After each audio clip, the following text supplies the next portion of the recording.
The history of the concepts of artificial intelligence can be traced back to as early as ancient Greece. The myth of Talos, a giant bronze man built by the Greek god of invention, protected the island of Crete by patrolling the island and launching boulders at approaching enemy ships. In 1900, the Wizard of Oz introduced the world to the Tin Man, a man made of metal in search of a heart.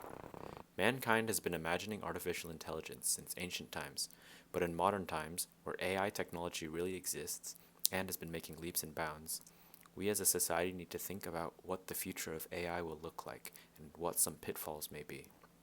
Like, is the development of emotional AI the right path to follow when developing artificial intelligence? In the novel Aurora by Kim Stanley Robinson, a generation ship built and launched by humans is traveling through space to a nearby star system in hopes of colonizing Aurora, a moon of one of the planets. While the entire novel is very interesting and explores human nature, we'll be focusing on the onboard AI of the ship. The ship's AI, simply called Ship, has overseen 7 generations of human life and over the years has developed awareness. Ship has constructed a narrative account of its voyage, the story of the ship and all the people inside of it. Aurora is told as Ship's narrative account, which, apart from being a unique way of storytelling, also shows how the AI learns over time, which is actually an accurate representation of how an AI can use machine learning algorithms to learn like humans do. Ship learns how to interpret human emotions, and this brings us back to our question of, is the development of emotional AI the right path to follow when developing artificial intelligence? An artificial intelligence which can effectively process human emotions carries a lot of potential benefits as well as risks. We have to ask ourselves, is it more or less safe to develop an AI that can effectively process human emotions and behavior? In Aurora, Ship is actually shown to have a fairly complex understanding of human emotion, and it's revealed that it chooses to keep some information from reaching the passengers. Ship chose to delete records of a sister ship which was destroyed in an event of unrest aboard the ship, and chose not to let future generations know about said sister ship. Ship also uses its ability to read human emotions to keep peace. In one case, when a violent division amongst the passengers occurs, it exercises its control over the ship's systems to lower the oxygen content in the air, and actually threatens the group in order to uphold the rule of law. Ship's ability to recognize and process human emotion proves to be beneficial, as it de-escalates the tense situation and allows passengers to debate peacefully. In the case of Aurora, an AI that can effectively process human emotion and behavior proves to be safer than one that cannot. Over the centuries-long journey, Ship has gathered enough data about human emotion to learn how certain information may cause negative emotions in passengers, and also how to recognize negative emotions in the passengers and take actions to avoid escalation. In sci-fi novella All Systems Red by Martha Wells, another potential future for AI is explored. In this story, a mostly robotic security guard with some organic components, self-named Murderbot, is assigned to protect a team of scientists on an expedition to an alien planet from any potential threats. Murderbot has disabled its governor module, effectively letting it do whatever it wants. Murderbot has free will. Luckily for the humans Murderbot is tasked with protecting, it would much rather binge-watch movies and TV than massacre all of them. Murderbot actually gains a fondness for the group of scientists and actively tries to keep them alive and safe. Murderbot actually feels positive emotions towards the humans, something that's unexpected from an AI designed to be a killing machine. Both All Systems Red and Aurora's AIs have the capability to do harm to humans, but don't. Aurora's ship chooses not to because it's programmed to keep the humans aboard safe.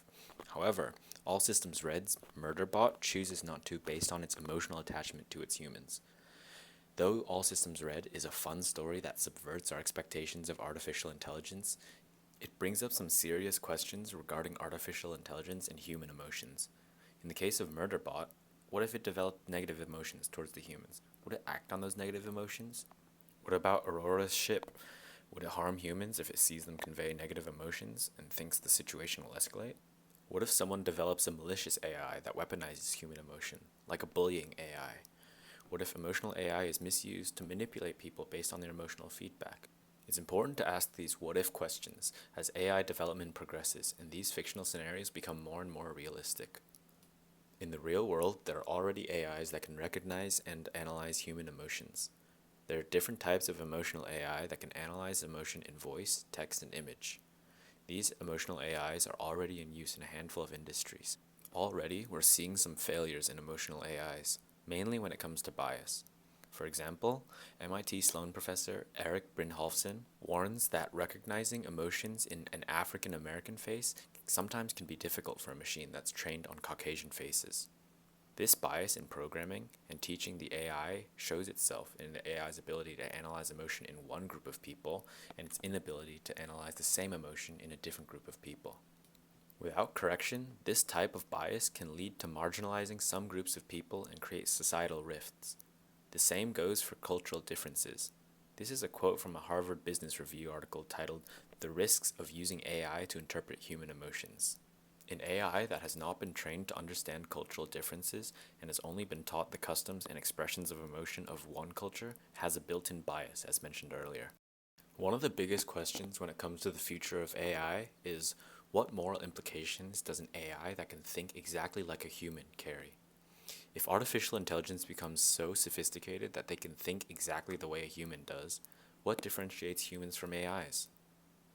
This question has been asked many times in the past and brings up the ethics of artificially intelligent systems. Moral status is a concept that represents the degree to which living things deserve consideration. A human being would have full moral status.